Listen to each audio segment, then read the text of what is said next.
Hi, everyone. It's Tessa. And Joe. From the Unveiling Paradise podcast.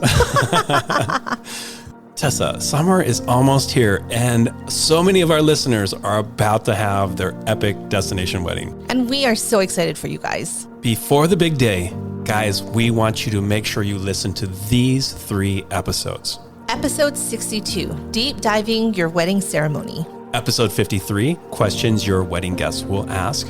And episode 31, the final countdown to your wedding day. And if you're planning your wedding here in Hawaii, hit us up and ask us about our Unveiling Paradise podcast promo. Happy planning.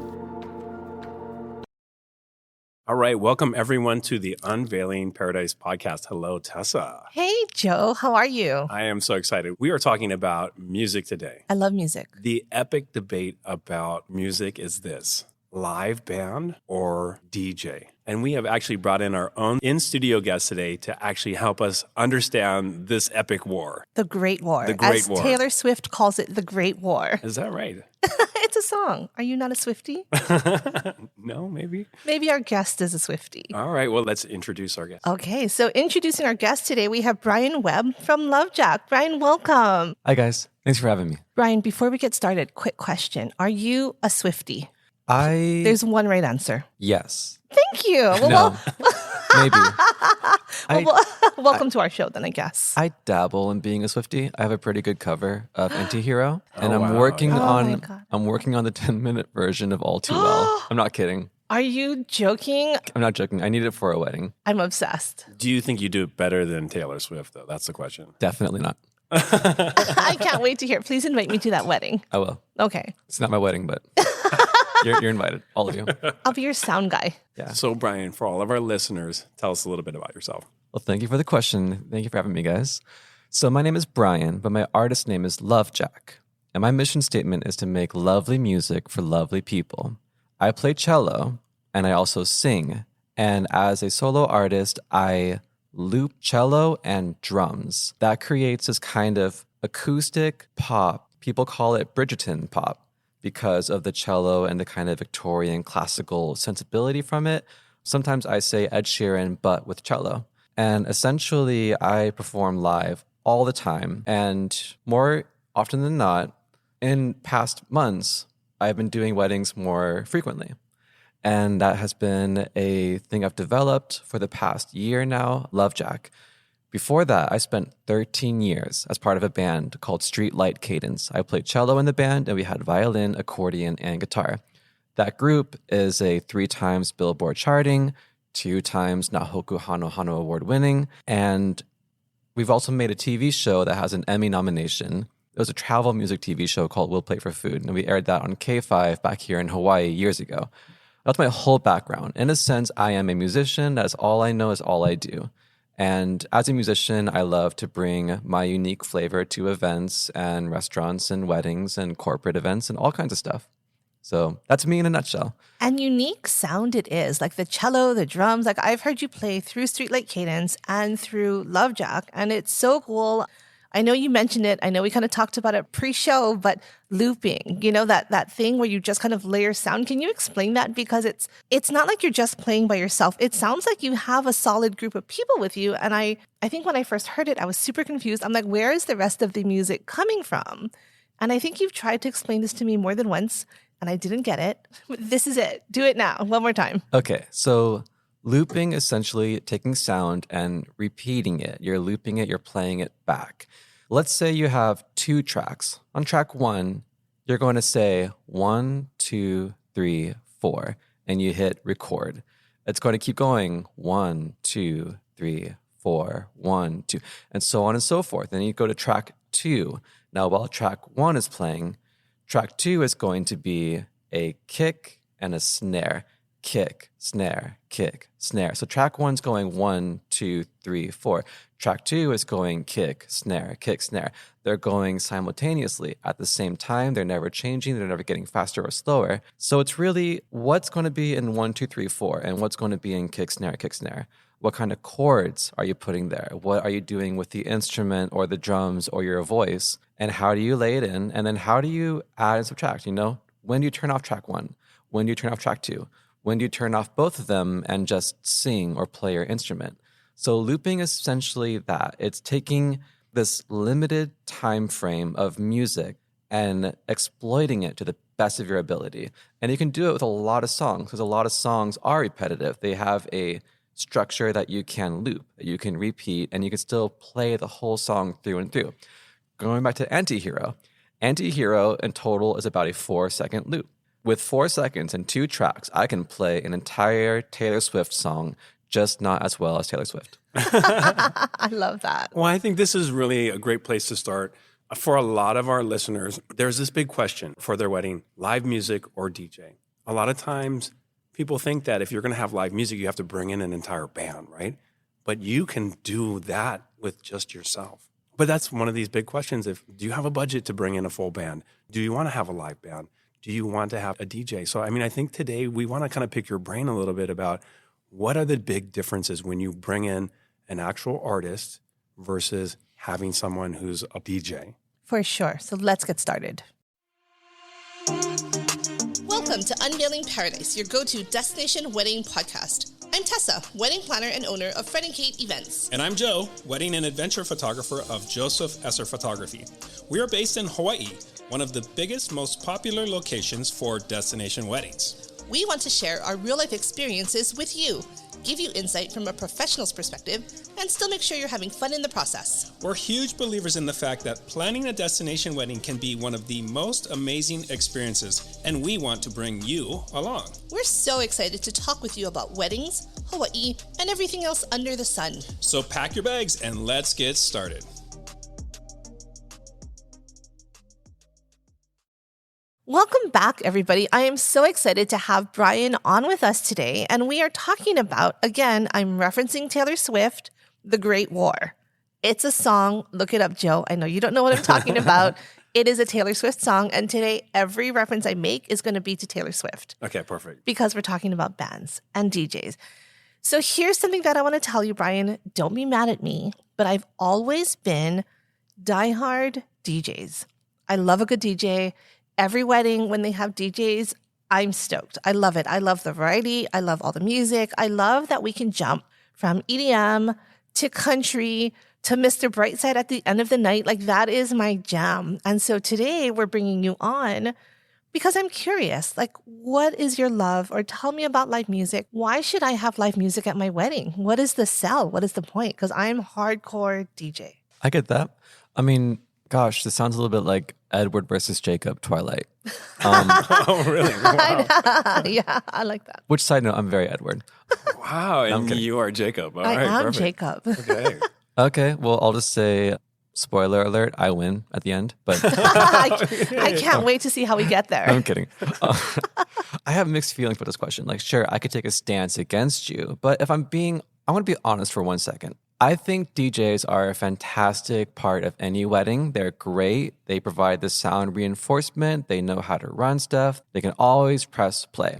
And that is reliable. That is safe. That is practical. It's relatively cost effective. Can't knock it. I love to work with DJs. If I have to paint the biggest difference, the difference between me and the DJ is I provide something that's a little more real, a little more natural, a little more entertaining to look at, to add atmosphere to a wedding. When you see a cello, when you see a guy holding it, playing it, singing, you're like, wow, that's a person making music right here, right now in this moment. That's not a DJ behind a table with a board and speakers on his left and right. It's a different kind of energy. It's something your guests get to look at as they walk in, as they sit, as they mingle. There's something that creates the sense of tension. Especially, I'm talking ceremony right now. I'm talking the time before you walk down the aisle. It's what are they going to do while they're there hanging out? What's the decor like? What is all of it leading up to? And who is this guy and how is he part of this journey? That's what a live musician brings. Now, that's just ceremony. There's that entertainment aspect too when it comes to your cocktail hour, your dinner, and especially your reception. But I would say, generally, when I do weddings, I'm the ceremony guy. When I do weddings, honestly, usually the way my weddings come about is this. A bride sees me and she's like, you're fantastic. I love your music. I have a wedding. I was only going to have a DJ, but now I want you. and boom, suddenly I'm at Kualoa Ranch. Like next weekend. I'm not kidding. That's happened before. and I'm content with that, you know. I'm content with being the last minute plug. I'm content with coming in whenever the bride needs me. I don't think I replace a DJ by any means. And what I love about like seeing you perform is it actually is very interactive, right? I think sometimes the DJ is like hiding behind their equipment and you never get to really feel and see them. But like when you perform, you are part of that event. And I think that's what, for me, makes a live music such a different experience just for your guests, for your couple, right? It's just I think it's just a more hands-on, more intimate feeling when you're performing. Yeah, I totally agree because, having a live musician really does change the vibe of your wedding, right? So whether it is, Brian, you performing just at ceremony, sometimes I have couples that hire, for example, a string quartet for their cocktail hour or, a Hawaiian band for dinner. Or what's really cool is I've done some surprise, the after party. Basically, once dinner is done and the dancing starts, they bring out like a reggae band or they bring out like a 10-piece band. So it definitely can set the vibe. And I think the first question, right, is what is the vibe that you're trying to set? If we're going very classic and we have a 4-piece string quartet and they're playing canon in D, the vibe is going to be very formal. That's intentional, right? If you're doing Hawaiian music, if you're playing guitar and ukuleles and whatnot, then the vibe is very tropical. We're in Hawaii. That makes sense. So having a live performer really does set the vibe and set the tone to go, like you said, with your decor, with your food, with everything, right? It's the vibe. Music's a big part of that. I've always said that. So again, having a live musician, I can see why it can definitely help set the tone. Yeah. So, and I think end of the day, like when you think of the big picture of putting together a wedding, right? It's about creating that experience. How do you create that experience? Sometimes you do that through your own aesthetics with floral and decor and that sort of thing. But music is one way that I think you absolutely create a vibe. You create that experience. I totally agree. And whether that's achieved through a DJ or a musician of the couple's choice it's an important distinction. A DJ can fulfill any song, but depending on the musicians you hire and what you're looking for, it's going to make the atmosphere what it is. And if we're talking about cost for a second, I don't know what DJs charge usually, but in my experience, live musicians tend to be more expensive the more bodies you have. So a soloist will almost always be cheaper than a quartet or a Hawaiian trio or group, or especially a larger band. Those will be the most expensive, I think. Definitely more than DJs. But then again, I don't know, Tessa, you're the expert. I am the expert. So tell me, just out of curiosity, what's going to be more expensive? A DJ that you hire from ceremony through reception or a 9-piece band that you only have for a reception? It will likely be the 9-piece band, just because, again, you have the people. You have to consider, again, what their needs are. Do you have to feed all 9 of them? Do we need to cover them with a larger tent? Do they need a stage? A lot of times equipment can't sit on the ground. Do you need walls in that tent, right? So there's a lot of different things that you need. Some of them require a certain size dance floor too. So if you have a large band, you need to have a larger dance floor. So there's definitely a lot of things that are associated with a larger band. Mm-hmm. And that's something that I've always thought. So thank you for clarifying that. Sure. So me as a solo musician, what I like about me is I'm flexible and easy. You could put me anywhere and I have my own speaker. I have my own little portable generator. I am fast, easy, mobile, but I still bring ambiance. I bring something real that people can lock eyes with. So that's one small benefit of being like on your own as a musician.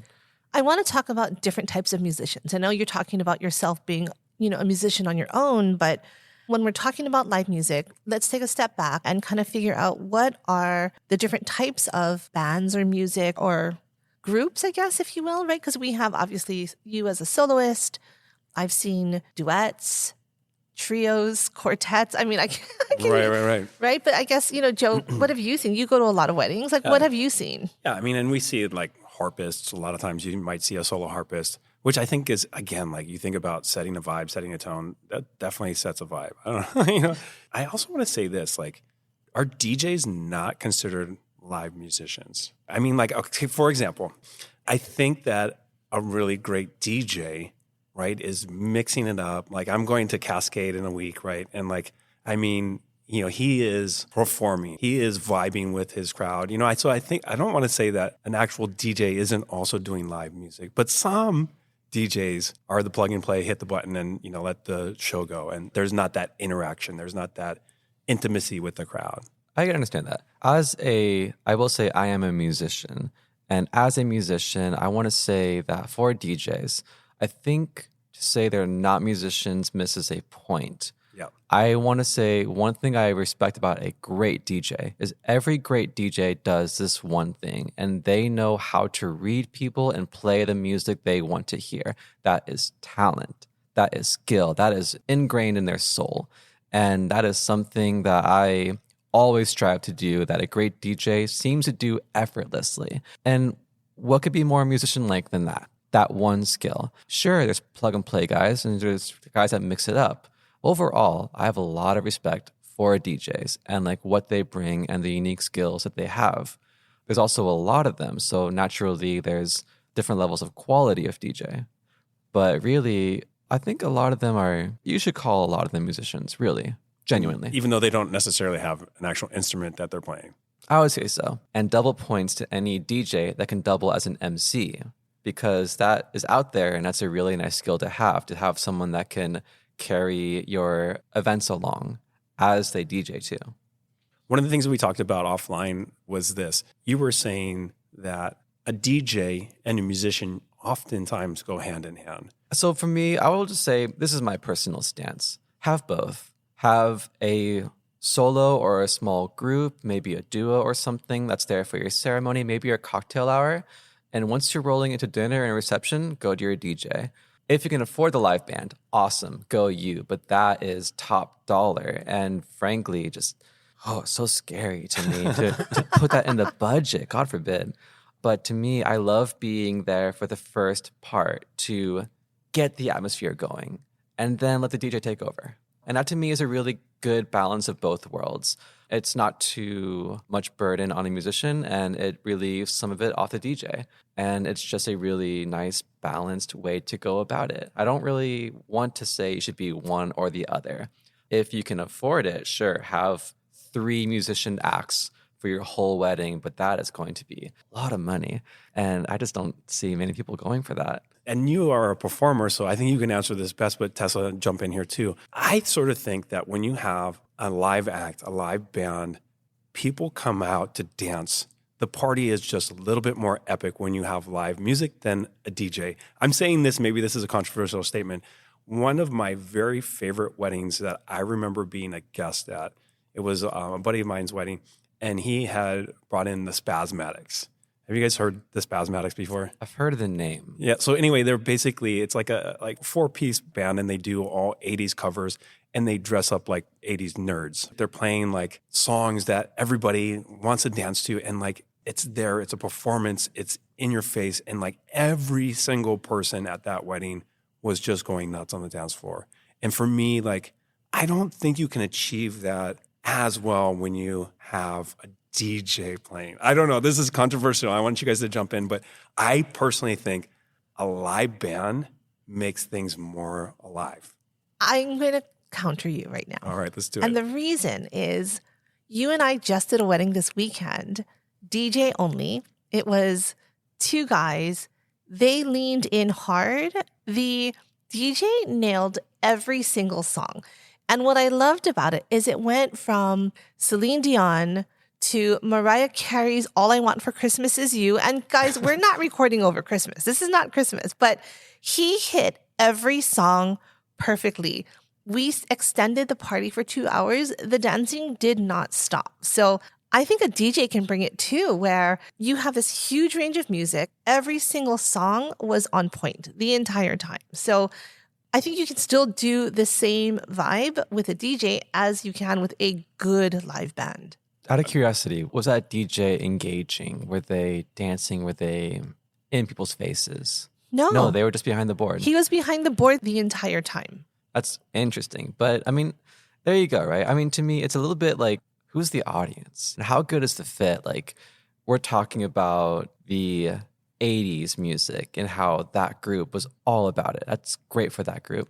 I guess it's a little bit goodness of fit, right? and how into it the crowd can be. And I think it's no fault of the DJ or the live band if a crowd is just not that much of a dancing group, because maybe they're not. Maybe they're a bit more conservative. Maybe they're a bit more tired, or they travel too far, or maybe they're of a culture that's just not quite so expressive. So it can really go either way.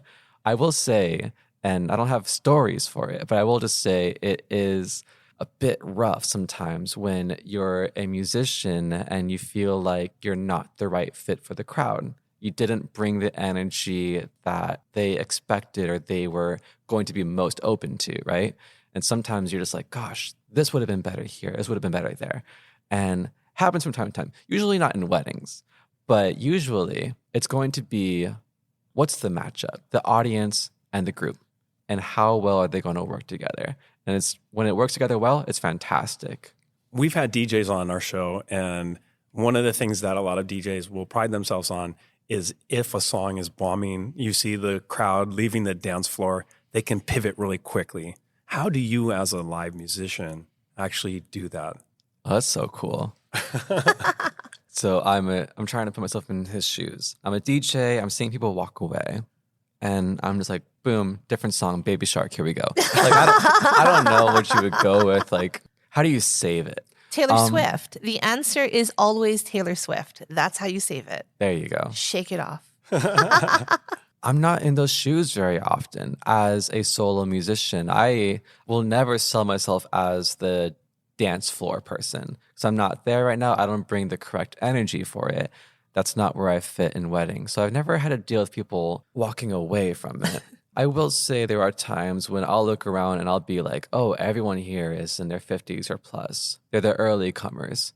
And then boom, I'll start to play more 80s music, 70s if I can find any. And I'll read people as best I can. If there's a lot of girls there in their 20s, it's going to be more Swift, more Olivia Rodrigo. It's going to be some Shawn Mendes. Like, it's just, you look at people and you guess what they're about. And if they're good with anything, then I'm just going to play the best version of LoveJack and whatever songs come about. And usually it's not too hard for me. But every musician will have a different take on it, like every DJ. You know, you have to really be with people. Yeah. So I think that really brings us back to this main point that we've been making, which is finding the right fit for your vibe. So if it is like an EDM party, you're going to be looking at bringing in an EDM DJ. You know, we've had weddings like this that have been like that. But I think for LoveJack, like, what is that vibe for a reception? What does that look like? I make a big distinction in my mind between ceremony, cocktail, dinner, and reception. Reception, you're just dancing. You're just high energy. You're just bringing the most. That's going to be your DJ full-faced dance songs, or it's going to be your band. LoveJack is not usually on receptions. LoveJack is going to be ceremony, cocktail, or dinner because it's going to be entertaining, it's going to be audience-facing, but it's going to be mid to lower energy. That's my vibe. I create a very lovely atmosphere. I'm not a dancing atmosphere or a high-energy atmosphere. I'm lovely. That is everything I aim to be. And I'm content with that. I don't want to be the dance guy. Maybe someday, but I'm not there yet. Which is exactly what a lot of couples want for the reception too. Not everybody wants to have a crazy dance party, right? We talked a little bit about this, but like a lot of times it's just like, what is something that makes us feel that vibe, that love, that chemistry in the air? And I think we see this a lot at weddings where that's not everybody's cup of tea is to have an EDM DJ at their wedding. Right. And I think, two things. Number one, I think about my daytime weddings. When I have couples that get married in the day, they're not looking for that dance party, So I think having that lovely music is something that they want. They don't need it to overpower where people can't have conversations. People can't talk to each other. And I think that's perfect. Also, I do a lot of weddings in the evening where, again, the couples are saying, we don't want a dance floor. We're not dancers. We want people to, they've flown in from all over the world. We want them to be able to connect and hang out with great music, but it not take over. We don't want that DJ or that band where the show is all about them and no one's looking, no one's able to have a conversation because they just keep turning that music louder and louder because they have to be seen. When you think about like the diversity of different weddings we have, We have weddings where it's like they only want a line dance, right? And they want a DJ who's going to literally be on the dance floor. Macarena, Yeah. Cupid Shuffle. That's not everybody, though. That's not everybody. What I want to also say, and I think we touched on this at the beginning of the show, if you look at live music as a body, right, there are so many different parts to it, right? Not every DJ should be doing a ceremony. A live musician who can set that vibe, can vibe with the crowd, may be a better fit. Again, like I think that, you know, if you look at how many different types of musicians play at a wedding, you might bring your cello. Another musician might bring a harp, just completely different feels. How does a couple actually get to know what would be the right fit for their wedding? Like, how would you know, like, I want LoveJack for my ceremony, but I want the line dancing DJ for my reception? How do you figure that out with your couples, Tessa? You know, so when we're talking to couples, a lot of times, right? Like we said in the very beginning, trying to figure out their vibe. How important is music? How important is decor? How important is photography, right? We kind of go through every category to figure out where are the priorities. When I have couples that really want that guest experience, they want their guests, they're flying from all over or they're local and they're all here, and they want their guests to have a really good time, music plays a big role in that. So then again, we take a step back and we say, okay, what about this music?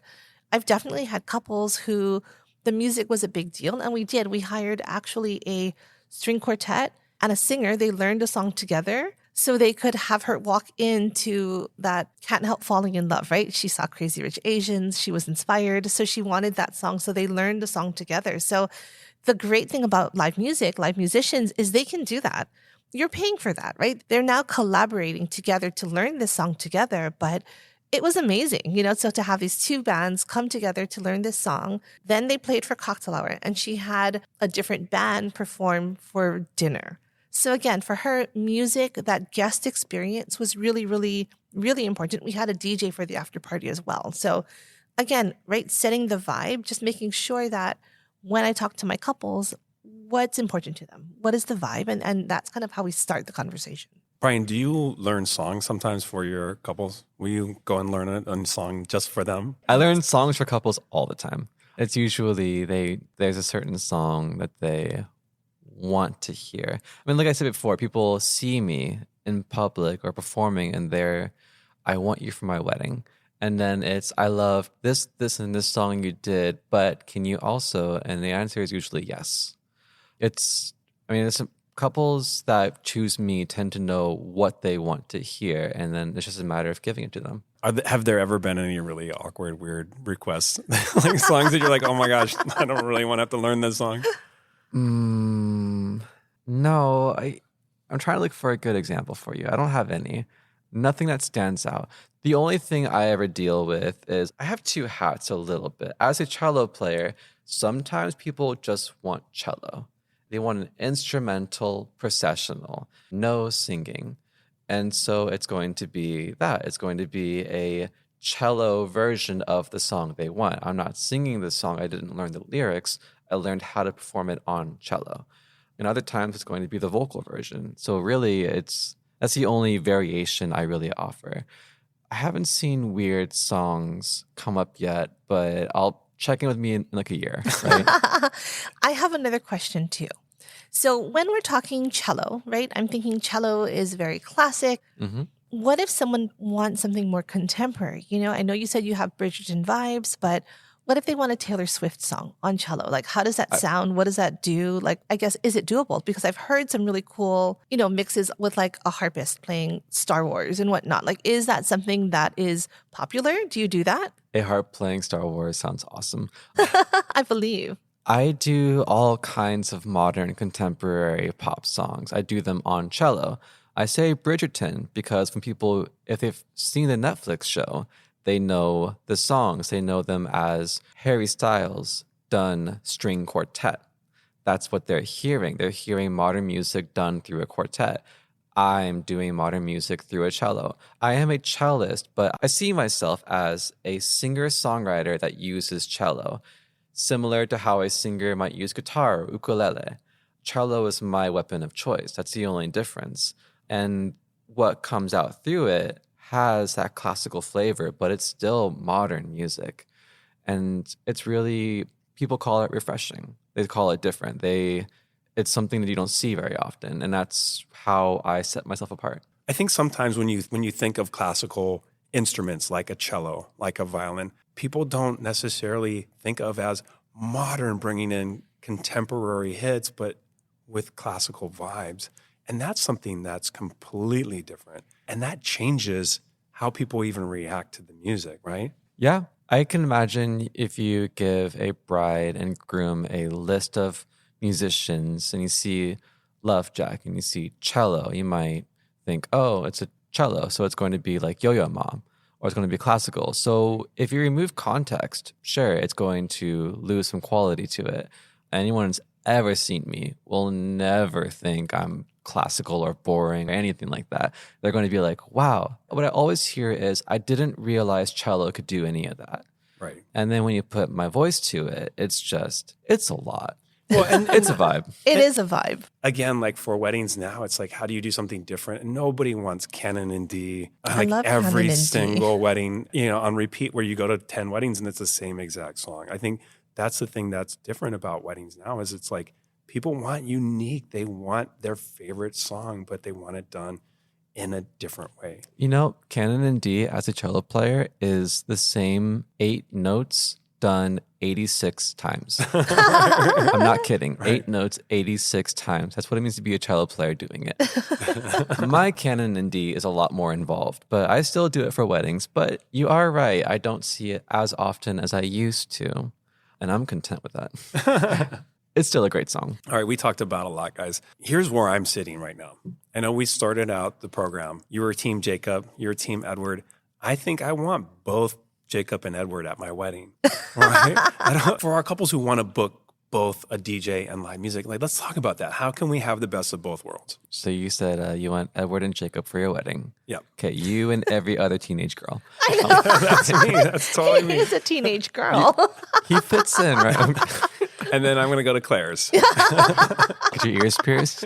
Get my That's so little cute. stud. Yeah, I'm going to do a stud. Heart-shaped.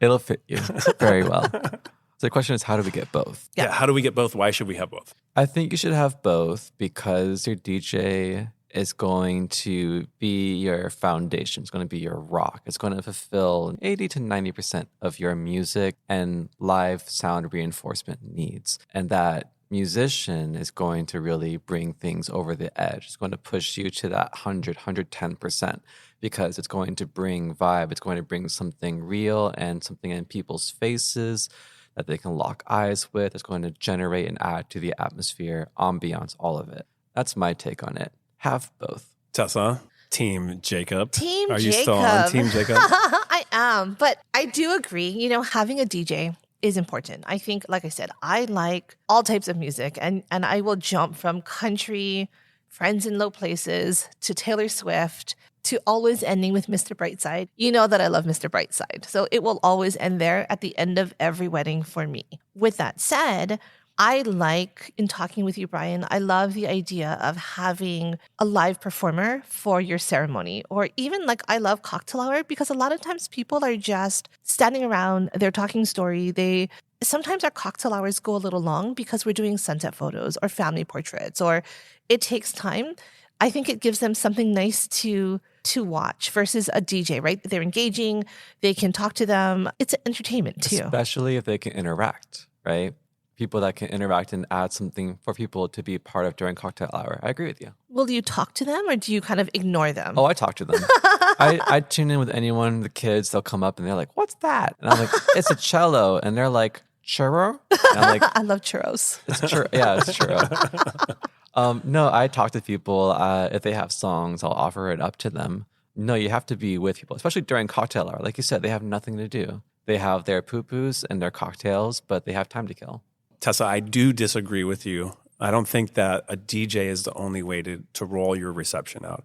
I really want to say I love a live band for your reception too. They can pivot just as well. You're talking about a playlist, right? You're talking of working off a playlist. Can a live band do Mr. Brightside? Of course they can, right? And I think it's way more fun. So I think keep it on the table. Don't take it off the table. I'm a Team Jacob, Team Edward all the way. Let's have both for both. I'm not taking it off the table. I have been to some amazing events where we've had amazing live bands. And yes, Mr. Brightside was epic, played live. So I'm not taking it off the table at all. Joe, what I'm hearing is this is a choose your own adventure type of party. Yes. There's many different pieces. I think having a DJ is an important base. For your wedding. For my wedding. My for your adventure is wedding, different. your adventure is different. Right. And for Brian's wedding, his adventure is different. And again, let's piece in that live music where you think it fits best for you, for your guest, for the experience. Is that fair? Can we agree on that? I love it. It's perfect. All right. Thank you so much, Brian, for being on our show today. Before we wrap for the day, give our listeners a little bit of information about how they can find out more about you and everything awesome you do. Well, thank you for having me very much. It's been quite a pleasure. You could find me online, let's say social media, Instagram at LoveJack Music. You can find my website, lovejack.us. And you could just Google me. I'm pretty easy to find. I always say I'm easy to find, easy to stream, easy to book. I have music on Spotify and Apple as well, just as LoveJack, one word. And my mission is to make lovely music for lovely people. And as long as I'm doing that, I'm happy. And if that brings something to your special day, I'm happy for that too. So thanks for having me, guys. Thank you so much, Brian. We've had so much fun. I hope to see you at so many more of our weddings coming up. You're amazing, amazingly talented, and we're so grateful. With that, it's a wrap. Thanks, everyone, for listening, and we will catch you guys on another show. Thanks so much for having us, everyone. Bye. Thanks for listening to another episode of Unveiling Paradise. If you enjoy our show, please follow us and rate us on Spotify or wherever you listen to podcasts. It would really mean a lot. And don't forget to also get on our mailing list and follow us on Instagram. Just do it already. Until next time, this is Tessa. And this is Joe. And don't forget, your happily ever after It's just a plane ride away.